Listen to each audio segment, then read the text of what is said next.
The final week of Season 10 of Overwatch 2, and we have our final hot takes for the season. Leave yours in the comments. Don't write too much of a paragraph. Keep it succinct, and please subscribe to the channel, because a lot of you guys don't, but I'm really trying to push this to 100K subs so I can get a second plaque. Thank you. Let's begin. Starting off with the juicy one, hot take, supports should heal first. That is and always will be the primary role of a support, to heal the DPS and the tanks. If they do more damage than the DPS, redesign them as a DPS. It's okay to have utility as long as that utility helps them heal the team. That is certainly a very hot take. That is hot on the hot meter, because on paper, you know, healing first, sure, but the game conditions and game environments change from game to game. Doing damage is an acceptable way to apply pressure and an acceptable way to certainly win the team fights. Instead of thinking that support should heal first, what can the support do to hopefully change the tide or add value to the team? Healing is an easy way to do it, but adding damage, taking certain angles, if that's the hero you're picking that does that very well, like a KarQ, because you can take an angle then TP out, or like an Alari, then that can be the right play as well. And then there will always be a time that you should actually be at the back of your team and heal them. I think the problem is when people take it too literally, when they hear people echo that you should always do damage now with support, so they take it and they bring it to the extreme and they never heal their team. That's incorrect.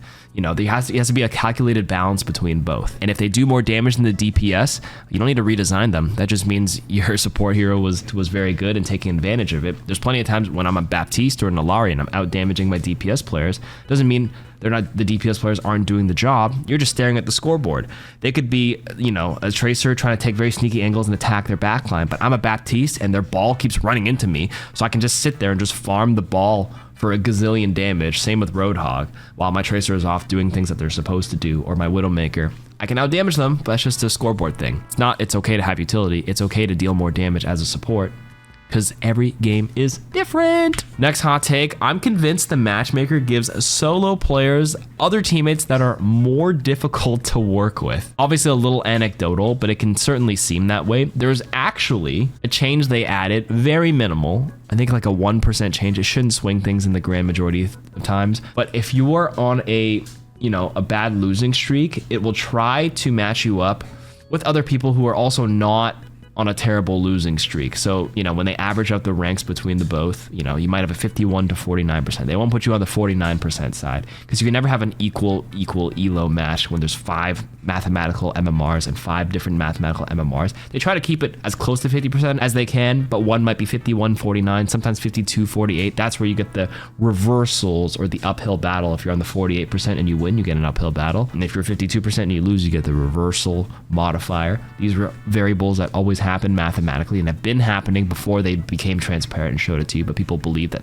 this modifier changed everything, but bro, it was always there. Sometimes if you're solo queuing, you know, if you're duo queuing, you hopefully are playing with someone that you can feel is more reliable. And if you are soloing, you will likely run into teammates that aren't, you know, working with you very well and are difficult to work with. But that's just going to depend game to game. Next hot take, even though Zenyatta's readjustment took place a while ago, people haven't adapted to his new playstyle. This sucks, because if you have a Zen on your team, they might dive a Discord tank from afar, and when they actually do dive the backline, they have 0 defense due to the downtime reset on Discord. You know, not really a hot take. I can agree with that. Anytime a hero has like a major playstyle shift based on how they like adjust an ability, like Discord Orb. For the context, Discord Orb used to be like you always just reapply it, so you can always just like pick a tank and just always Discord them. But now if you Discord somebody and they break the Discord, it's like a 7-second cooldown before they can be re-Discorded. And, you know, this happened a few months ago, like you said. People probably haven't adapted to the playstyle because it hasn't really been a true Zen meta yet. So the 3-2-1 dive to Discord hasn't been like there for people to train versus like the 7.5 years of Overwatch 1 plus early Overwatch 2 where people, you know, see a Discord target, they have enough time to like jump them. And Zen doesn't have to break the Discord by any means, unless he has to run, of course. So, you know, not a hot take. It's just going to take more time to adjust to that. Hot take, parents deserve to play Quick Play too. Arcade has different game modes and are all open queue, which many people do not want to play. Instead of lever penalties in Quick Play, just make an unranked comp mode with penalties. Listen, if you're a parent, you know, you have one of the hardest and the best jobs in the world. Much love to you and your kiddo, but you know, kind of feels like, you know, we can't they don't add these penalties in quick play, you know, to specifically target parents and be like, we're screwing you over. It's to improve the quality for the majority of the player base and all players. No matter what, like, you don't want people to have to just drop out and leave in the middle of the game and then have people backfill. It's just not a fun experience for anybody. You can be a parent and go play in your local softball league, but imagine having to set that up. Metaphorically speaking, that's your matchmaker.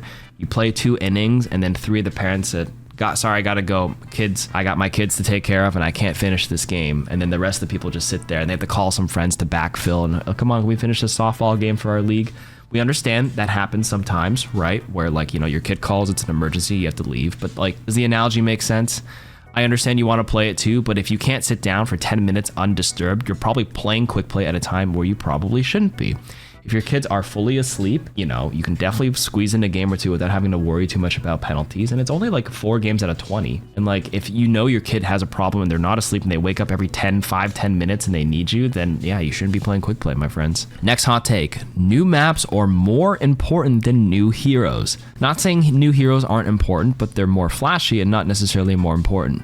Most of the time, a new hero means that you'll try it for a while, then only use it sometimes, if never, and even so, only one player can use it at a time, only if it's your role.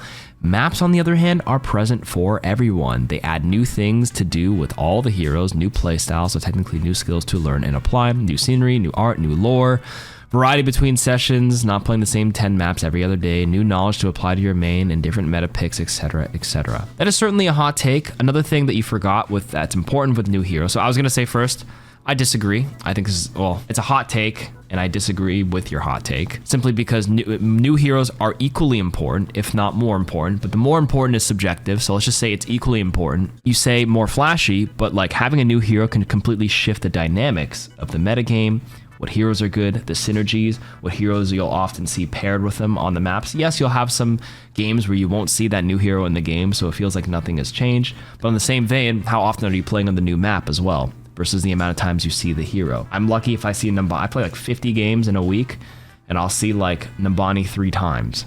But in those 50 games, there's a higher likelihood I'll run into a couple of games with that hero. So there's actually more instances where I have to interact with that new piece of content. It's certainly a take, but new maps are nice as well. But I actually think new heroes are a bigger driver for Overwatch and a bigger driver for the community as well, because you get more lore with the character as well, and other tidbits. So, okay, next hot take: souvenirs aren't actually bad. They're just badly implemented. Keep the animations as an emote and allow us to combine souvenir items with any emote to allow for player creativity. For example, allow us to display the GG or thumbs up above the Zen clap emote. That's not a bad idea. I like this idea, actually, not a hot take. That's a nice way to do it. My other additions to having to revamp Souvenir, I mentioned this in my main channel video about 25 things I wish Overwatch would do. I'll link in the description. Souvenirs should also be not shared on the emote wheel, since emote wheel locks us into only 4. I think somebody suggested that in Fortnite or something like that, you're allowed to select through your giant collection of it and then like push them into your wheel in-game.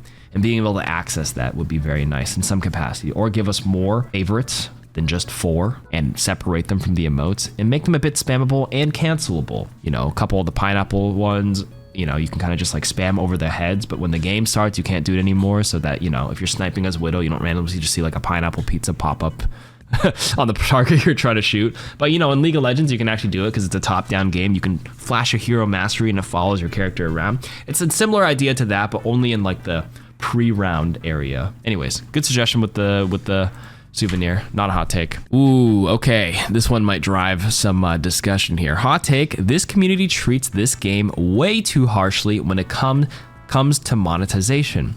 For example, the unlocking hero in the battle pass thing was definitely a dumb thing, but the fact that games like Valorant, Apex, and Siege literally give you less than 20% of the total heroes for free when you start is way worse.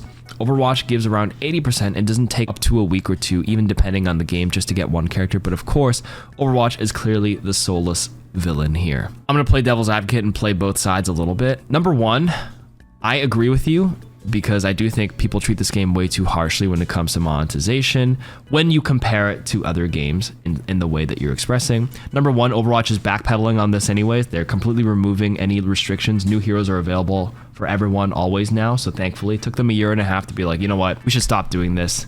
thanks to your backlash and criticism. Like, it's okay to criticize and say that because, you know, it clearly has worked. They're just like, you know what, you're right. Just took them a little while.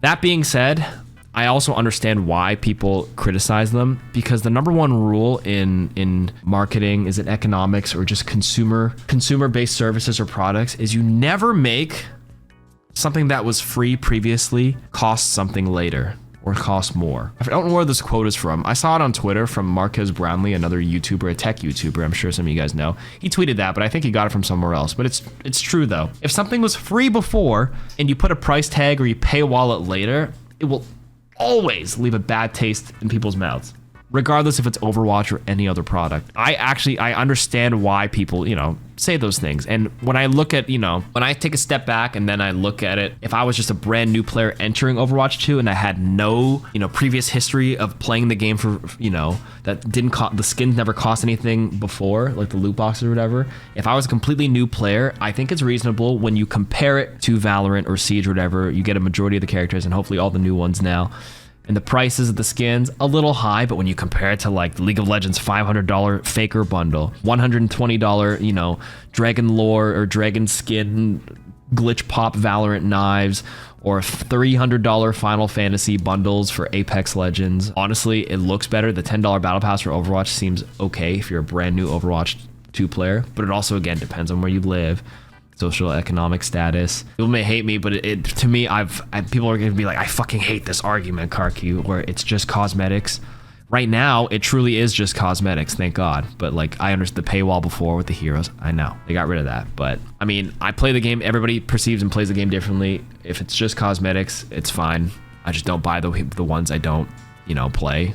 I have some extra coins. Overwatch does give me some coins, that's true. But if I were like a casual player and I played Overwatch as one of my FPS rotations, I'd likely just buy the skins for the heroes that I play. I only buy the support heroes, like BAP or KarQ. I don't even buy Mercy skins. I don't buy any of those. But I do agree here. I think it's way too harsh, but I understand where it's coming from. But I say let people say their piece, especially those who have played from Overwatch 1. Never make a free thing cost something later. Hot take, the Overwatch community as a whole is more competitive than it's ever been and is actively pushing new players away due to this.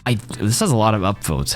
How do you see the Overwatch community as a whole being more competitive? Because I think it's the complete opposite. I think this game is one of the most casual, not beginner friendly, but an incredibly casual game, which is probably why it's still very successful right now, even after all these 8 years. I keep looking at these brand new titles and games that come out, live service games that just start and then they just don't have that charm that Overwatch has. There's nothing quite like just logging in and just pew-pewing people as Torb or just smacking some people with Ryan for a bit.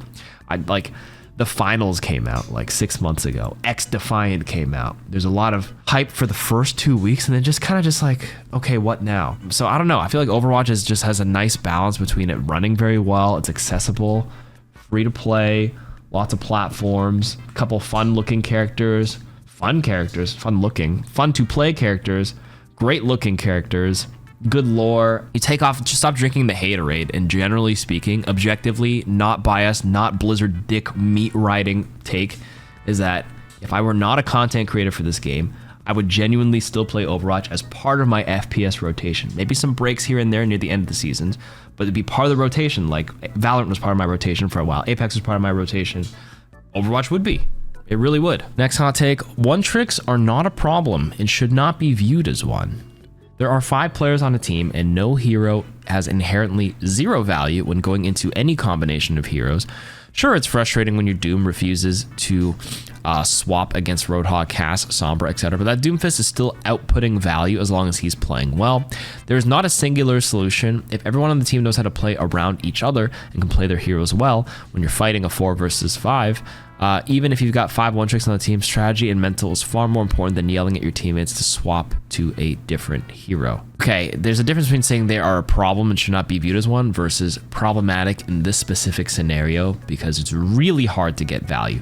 Of course, if you can somehow find a way to outplay and still find value in other ways, you can still win. That's why there are one-tricks of any hero in top 500, because like there'll be some games where it won't work, but then there's some games where just all the odds look against them for the hero, but they still win because they just draw a lot of resources and attention.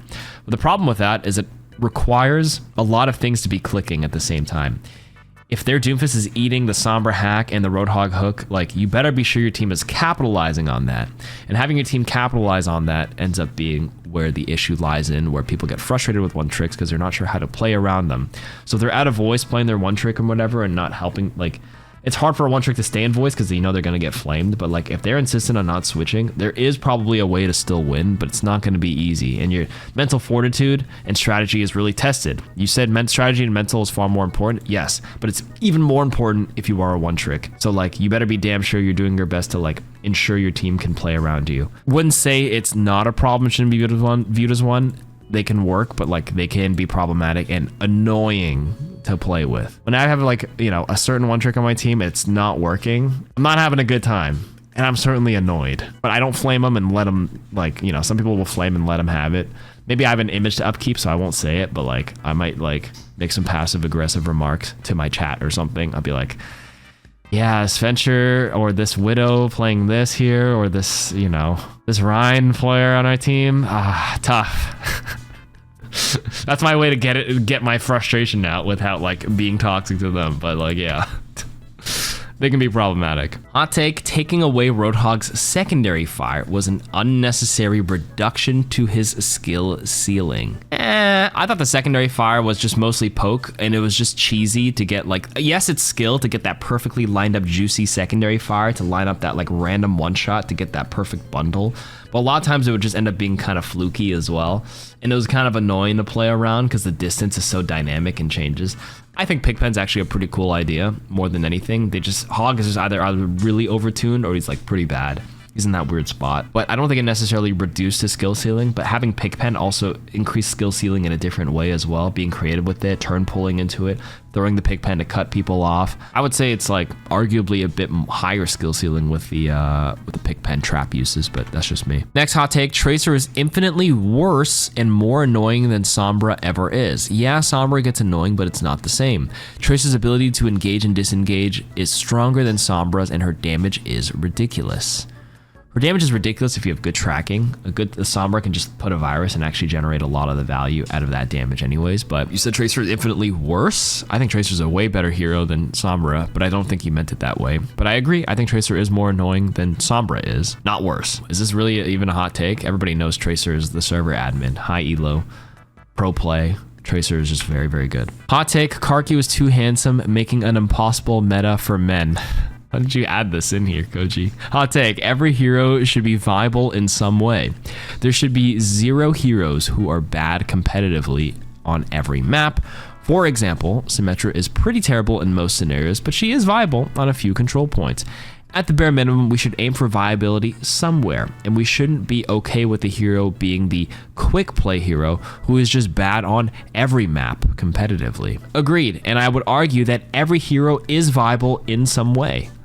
Even the worst ones. I think Reaper actually gets outclassed, I won't lie. But even so, like, he can sort of be viable if you play him right and there's like, you know, a perfect person to flank. So there are going to be conditions where like a hero can excel on. Give your Symmetra example, and I agree. And I think they kind of do have that nailed down. They are viable in some way. I can't think of a hero that is strictly just quick play. People may have thought it was like Lifeweaver before, but we even saw Lifeweaver being played in pro play because there's a niche for everything. But that's the lowest tier in a tier list for me, is like a niche hero and hard to play while being niche at the same time. And that's probably like Reaper for me right now, because it feels like Venture and other heroes do his job a lot better, which is either you tank bust, but tank busting sucks on him because of the armor changes and he's a shotgun pellet. And then the sneaky flanky style is just you might as well just play Tracer if you can just be sneaky and flanky. You know what I mean? Or Sombra. Final hot take of the week is Doomfist is easier than Roadhog, but some people think it requires any skill just because they suck at it. What?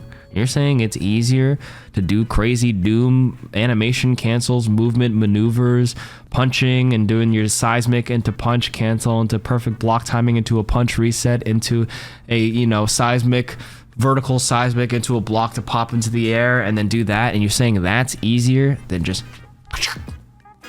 as a hog? I want what you're smoking. That's it for this week's hot takes. See you next week for season 11.